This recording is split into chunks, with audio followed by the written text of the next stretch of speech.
Welcome back to the Changemaker podcast. I'm your host, Deke Copenhaver. Today, my guest is my good friend and my producer, Ethan Balducci. Ethan is a young professional born and raised in Augusta, Georgia. He's the production manager at Get Up Productions, a podcast studio located in downtown, beautiful Augusta.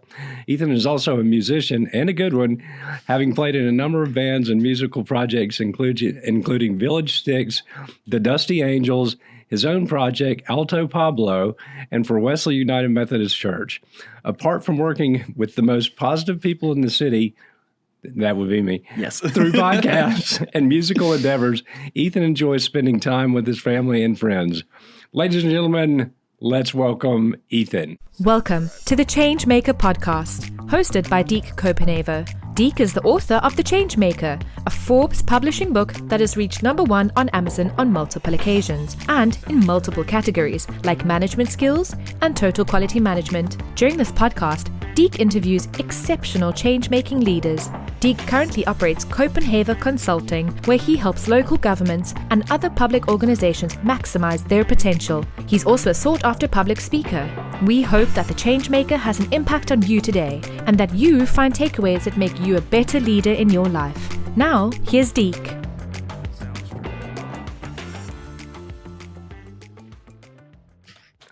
Thank you. Thanks for that. Well, so it's a funny turn of events. So we had somebody else scheduled for today's time slot, but I'm like, I always want to talk to the younger generation about their perspectives and everything. And I'm like, hey, man, why don't I just interview Ethan? I'm right here.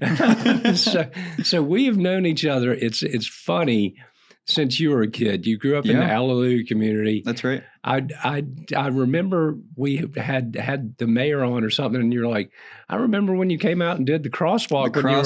I was going to say that was the first time I remember meeting you. Was you were walking the crosswalk with us? Which, for people that don't know, the crosswalk is something we do in the community. I think people do it around the world too, but it's walking the same distance that Jesus walked when he carried the cross. And you do it on Good Friday, and Deke came out and you did it with us a number of times. Golly, and gosh, how old, to date myself, how old would you have been back then? I think I was in 4th grade the first time I met, so yeah.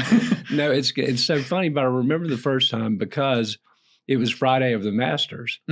And people are like, why aren't you at the golf tournament? I'm like, I think this is kind of really an important thing to do and to be a part of this as the mayor. So that was very cool. And it's done by noon anyway. You can still make it. It's done by noon, yeah. They're playing golf all day. They're playing golf all day. So it was no real big sacrifice. But so you grew up in the Hallelujah community. You're a musician. Tell me a little bit about that, because so many good musicians come out of the Hallelujah community. Yeah, it's definitely been a running joke if there's something in the water in Southside Augusta. Yeah. I think there's a lot of nature and nurture going on. There's a lot of, gifted individuals, both sides of my family. There's a lot of musicians, all my uncles. I know and a bunch aunts. of them. Yep. My grandpa, Steve Swenson, he was a drummer back in his whole life, I guess, but in the 60s, he was a touring musician with Keith and the Wild Kingdom. He toured with like the Beach Boys and everything. Wow. So being raised in those families definitely helped. And then a lot of other families that moved to the community as well. A lot of musicians, a lot of my friends, like their uncles and cousins. And then just being raised in the community where we had prayer meetings every Thursday. Yeah. And, doing music ministry class in high school. So just surrounded by music and, praising the Lord. I was just listening to a podcast. There's a guy that's a Christian intellectual. His name is Andy Crouch. But he talks about how technology is making the world so impersonal. When they say something's personalized, there's a difference between personal and personalized. That's funny. But he talked about, so basically, I've read a lot about the ideas of forming islands of sanity, right? So a minister talked about that's what Jesus and the apostles did. In the midst of an empire, they formed an island of sanity that grew out from there. Which is threatening when you're trying to cause chaos. No, and that's what Andy Crouch was talking about, how we're going to get back to. So we're in a very similar situation in today's world, but I think I was thinking about the Hallelujah community. I'm like, exactly what this guy is promoting has been going on for 52 years in South Augusta. Yeah. And I was lucky enough to be raised in it, man. Well, awesome. and that's, it's so funny because I was talking to a friend in in San Diego today. So we're doing a cohort for basically business executives. So apparently 70% of executives don't know their true identity. So it's how do you really walk your faith in the marketplace in the role of an executive? But I told her, because we were like, how do we get people together on this? I'm like, if we're really going to start these movements that's going to change at the grassroots level, our nation, it's got to start face to face. I'm convinced of that. I'm like, people are like, well, something's got to go viral. But I'm like, it starts with two people or small groups looking each other in the eye and then, going out from there. So, but you've experienced that communal life in the Alto community. And we had Bob Garrett, who headed it up for a long time. Bob G. But what, as a kid, what was it like growing up in the community? Because I know that people have misperceptions of it as well. Sure. Yeah. I always like telling people in my mind, I was raised in the 70s and a lot of ways, even though I was born in 1996, but, just a lot of people living together in the same neighborhood. For the most part, everyone in the community lives in South Augusta. So a lot of hanging out with friends after school, just being outside like kids should probably be doing. And doing a lot of ministry work as well. I was a part of a number of like groups in high school, and we'd go out and do, just go out and pray over people. A lot of food drives, a lot of stuff like that. Just trying to be the hands and feet of Jesus. Well, I'll tell you, and you and I have discussed that really, I believe that our hurricane recovery and restoration efforts are the greatest opportunity our community has ever seen to heal into the broken places in our community. Absolutely. So I've been, our local committee, the Long-Term Recovery Committee, just received grant funding for them to bring me on to coordinate for the next 18 months. And I am so excited to do that. But I was having a conversation with somebody yesterday. I said, I think we are a good-hearted, stable community. People love each other, but not everybody knows each other. So politically, and I was saying, I've had commissioners run by making people afraid of the South Side or afraid of the rich people on the Hill.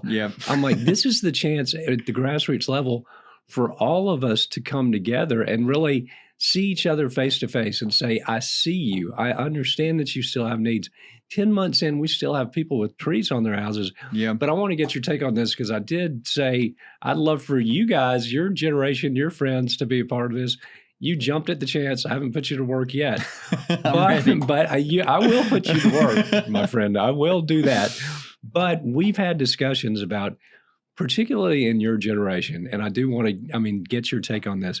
But in every generation, and I don't think it's just America, there is an epidemic of loneliness, of depression, of, lots of suicides and everything.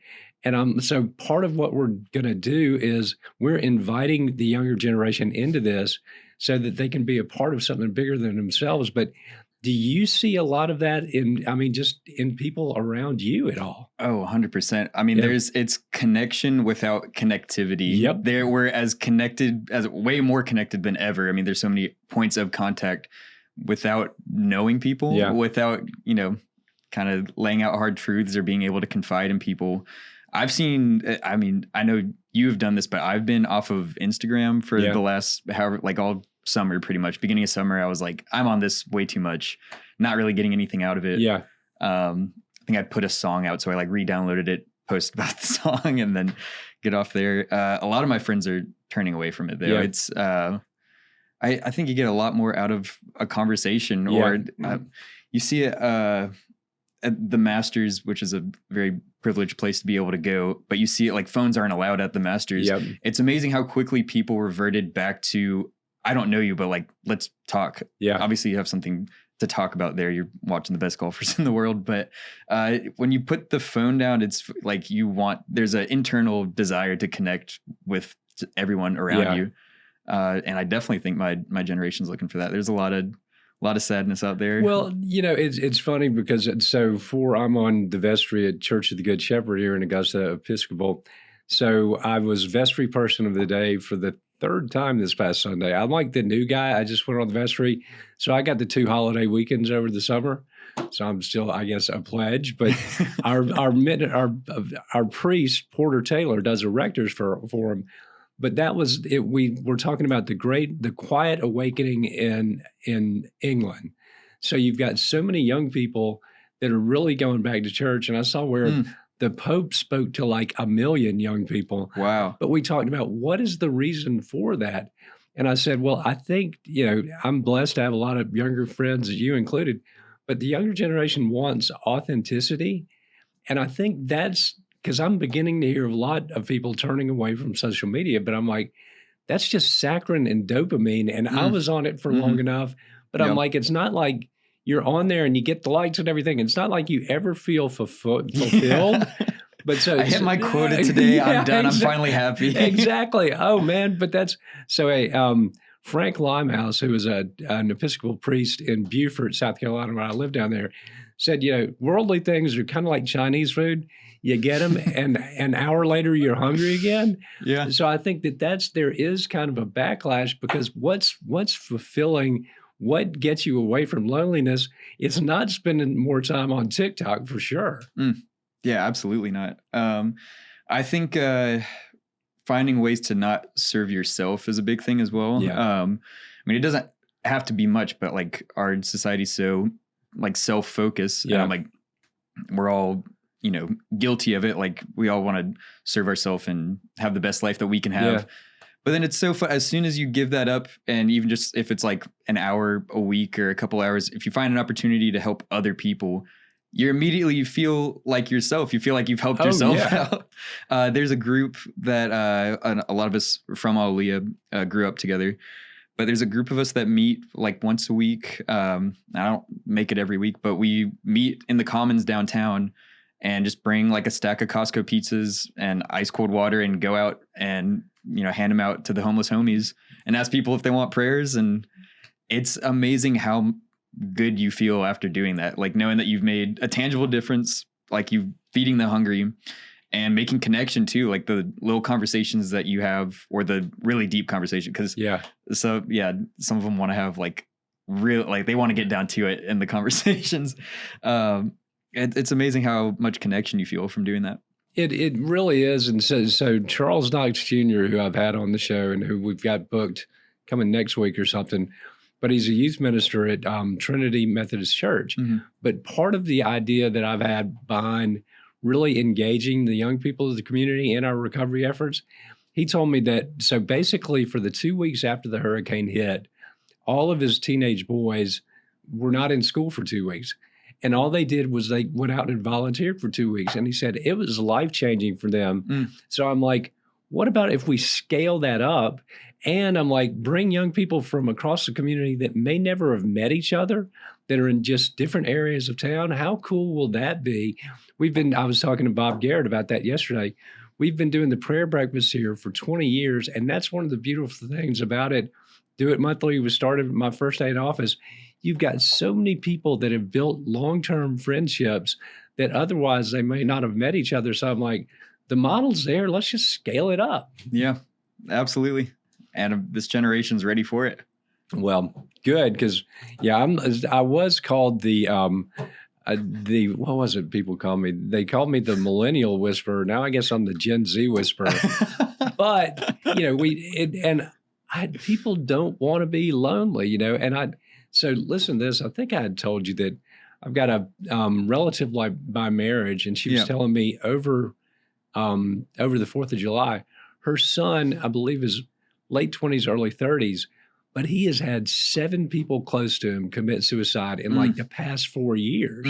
And I lost my first wife to suicide when I was 29, but I can't imagine, being effectively your age and having that many people.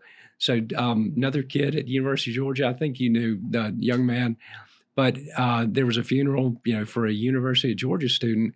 And a friend of mine's son looked at his dad and said, "Dad, I'm almost getting used to this." And I'm like, if that's becoming the norm, we need an intervention, and we are going to do it in a big, fun, everybody get together, eat pizza, have a good time, a fun intervention. But there's got to be an intervention. Yeah, man. Or when? Let's do it. Yeah, no, we're starting it now, man. I've got the Mennonites are coming in to show us how to build houses and everything. But I just think this recovery process is going to be amazing because it's going to be cross-generational, people from all walks of life. But it's something that I think we can share with other communities, like the mayor of Chattanooga that we had. Ultimately, this committee will become what's called a VOAD, a volunteer organization active in disasters. So they've been around for 50 years. In Augusta, we didn't have one because we didn't figure we were going to take a direct hit from a hurricane. Oh my gosh, that was the big joke. The day before the hurricane, we were like, "See you guys at work tomorrow." Yeah, no, yeah, we're not immune from stuff like that. Like, no, well, and so Derek Dugan, the chairman of the committee, has said that the good thing too is training up your generation or younger generations about doing this stuff. We're working ourselves out of a job and then we can turn it over because, as I say, VOADs have been around for 50 years, but I'm no climate scientist, but I've said, when the hurricanes are directly hitting Augusta, Georgia and Asheville, North Carolina, and you've got blizzards on the Gulf Coast and in Houston and New Orleans, I'm like, I don't think anything should shock us. And so I think we needed a committee or organization stood up to watch out for our community when we have disasters, because that's not going to be the last one. And I don't think it matters whether or not you believe that it's 100% human fault, climate change versus the Earth's just doing its thing. Either way, it's happening. So let's take the steps to be ready to deal with it. No, and it's so just frustrating to me, and it's not not something that we shouldn't think is going to happen, but everything is politicized. It's like, okay, but the hurricane was the great equalizer. Because it didn't matter how rich or poor you were, your house got smacked by a tree. Everybody. And so I went before the Augusta Richmond County Commission on Tuesday to get the permitting process for Mennonite disaster services expedited to get the government to approve that. They did unanimously, but that's amazing. So I think part of that was because I'm like, we're here to help. We're not asking you for any money, but I think part of the reason why it was unanimous, because that's a common denominator. Our commission doesn't always get along, but there are trees on people's houses still in every commission district. The common enemy of Helene made it easy to get together. Yeah. But I'm like, it's so cool to see the way that every sector of the community is coalescing around this. But I think that is, and I've told the committee, I'm like, sometimes to find common ground, you've got to become common ground. So we are totally apolitical. It's like, we got to be Switzerland. We're not playing politics. We're going to be neutral on everything. But to be able to invite everybody to the table around that common need, it's like a common experience. A terrible common experience going through a hurricane together, but there's the silver lining. We went through it together. Yeah. So let me ask you this: what are you up to musically these days? Oh man, so I live with one of my best buds, Andrew Fowler, and we have a studio at our house, so we're always recording. Oh, really? Which is great. Yeah, he's releasing a song that I helped him produce next week, I think, on the 12th. Yeah, Andrew Fowler's putting out some music, so that's fun. Nice. I've been recording a lot of originals for Alto Pablo. It's been a lot of fun. And then the Dusty Angels is another band I play with. Yeah. Which I don't know if you've seen us play. It's a lot of fun. I'm one of 7, so I feel like I can brag about it, and it's like it's not. Unfortunately, I'm not on social media anymore, but I did catch your videos on social media. Yeah. And I mean, you guys are great, but so you remember shortly after I got out of office, I think, or maybe a couple of years out of office, Bethany and myself, we did what we thought was a podcast with musicians, which was not actually a podcast. Sure. But you guys were on that. The Village Sticks were on our podcast. Yeah. I talked to Andrew before. He was like, "You're back on Deke's show after all these years." It's kind of funny. What were we talking about that day? I think we were talking about the James Brown Arena at that point, because they had just decided something had to be done. Yep. It was not fit for entertainment purposes. No, well, and there was a big debate about where it needed to go, like stay downtown or go south side. And I grew up on south side, so it was like, yeah, it's great. And then all the callers calling in were like, don't let it anywhere near south side there. They're all mad about it. And look at, and now it's under construction. It's staying downtown, which I think was good. It's a good spot. Yeah. So, and yeah, we're seeing some progress happen in the city. It's cool. It's good. Well, and that's, I'm so excited to do this interview today, but I always said when I was in office and out of office, I'm like, so if we want to recruit and retain the best and brightest young minds to Augusta, we've got to engage them in the process and say, what do you want the city to look like, to keep you here and to recruit your friends here? Because, the best and brightest young people are the lifeblood of any city over time. So for you, what are your hopes for the future of Augusta to keep young people coming in, to keep our young people staying here? What would that city look like to you? It would have trees downtown. Yeah. Yeah, for our listeners and viewers that are all around the rest of the nation and the world, Broad Street is our main street, and it's being redone, and they cut every tree off. Yeah, basically in like one day. Yeah, for a majority of the street. I think right here we still have trees. I'm personally very optimistic about them doing it. It was a little funny that they did so much at once. Yeah. But I think in a lot of ways it was, like I said, cutting the bangs off. It's like if you cut bangs and then you realize you had like horrible acne up top. It's like, okay, we need to repaint and revitalize a lot of these buildings. So more of everything. I mean, that's a bad answer, but no, but it's so funny. And I've gone on a media diet too, but when you listen to the interviews that we do on this show, I think there are way more cool people out there around the world, and we're getting a lot of them. And there's way more good stuff going on in the world, but it's just not generally what you see in the mainstream media or in politics. And I was talking to my sister about it. I'm like, get out, go to festivals, get out in your community and see what's going on, because nobody's going to bring community like to you while you're sitting on the couch. Yeah.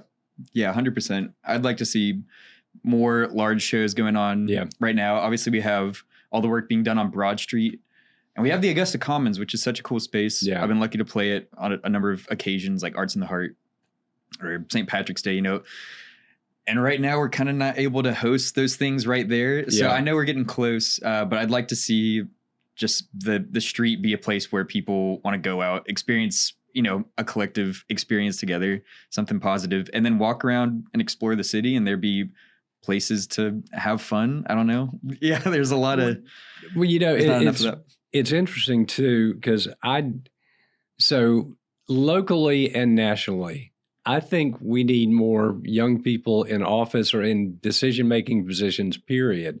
But I was just reading an article this week that a young girl who had run for office in whatever city she lived in, but she said it was basically, she got the runaround, you got to fill out this form, that form.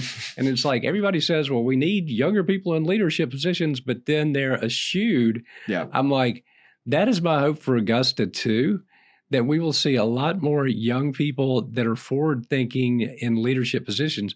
Because I used to tell the governing body, but I would have so many boards that I'd serve on where people would go, how do we get through the younger generation? And I'm like, well, there's nobody under 40 sitting in this room. So talk to them. Bring them in. Basically saying, I'm like, it's like a bunch of rich white guys sitting around the room going, how are we going to overcome these racial issues we've got? I'm like, you kind of have to engage. So invite some people that don't look like you. Yeah, maybe that would work. Yeah. But so I'm happy how engaged you are in the community. And I'm happy that you're going to help me organize getting a bunch of your energetic friends to help minister in all parts of the community. But I agree. I mean, the future looks bright. And I tell people all the time, and you've heard me say it so many times, I mean, old people, young people, white, black, rich, poor, whatever, 99.9% of the people that live in this nation will have zero, zilch impact on what goes on in Washington, D.C. Yes. but the world begins outside your front door. Mm-hmm. So at the local level, if we start working together and creating those cool cross-generational vibes, I don't think there's anything that we can't do. Amen. I'm here for that. I want to say, relating back to what you're saying, like getting the younger people involved in local government, I think a big part of that is having an ally in there who is like, hey, old dudes, shut up for a second. This is my friend. Let's listen. I mean, you can talk again in a sec. So I want to say thank you for being that person in our city and listening to all the different voices. I know your time as mayor, you heard all of them. And thank you for continuing to listen to them, because we need it. We need that conversation. I've always had a great connection to the younger generation. But so when I was in office, people would be like, oh, man, come meet us at this bar. There's this great band playing. And I was like, I got 2 words for you. Camera phone. I would love to, and I'll do that now, but I'm like, you get a picture taken and you're a politician and it goes around the world and it's taken out of context.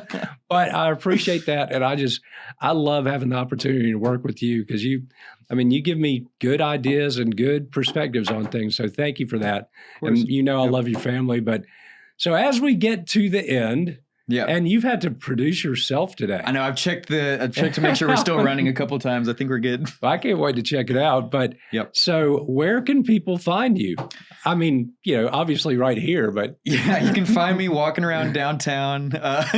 No, you can find me on Facebook and Instagram. I'll probably get back on at some point to check my messages. But yeah, Ethan Balducci or Alto Pablo. Can hit me up there, or you can listen to my music. You don't have to get on social media for that. You can go to Spotify or Apple Music or Tidal. Alto Pablo, you can listen to it.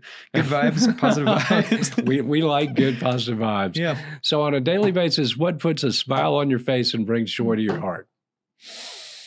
Other than being my producer. I was going to say being your producer is, I can't think of anything else. My family. My family is, firm foundation for sure for me, to be able to have people I can talk to whenever I'm feeling down, feeling up. Anytime you want to share your life or have that communication, my family, my friends, people you can be silly with. That's what puts a smile on my face, or serious with. Yeah, I enjoy silly and serious, but man, thank you for being a great guest today. First time I've had, and I'm going to invite you back often as well. Please. Well, thank you for having me on. It was a lot of fun. Well, thank you, Ethan. And that's all the time we got. Dropping the mic, and we are out. Boom.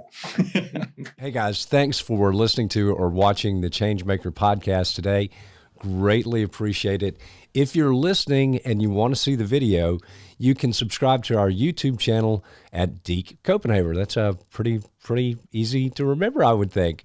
But really, we also want to remind you to like, subscribe, rate, across all platforms, download.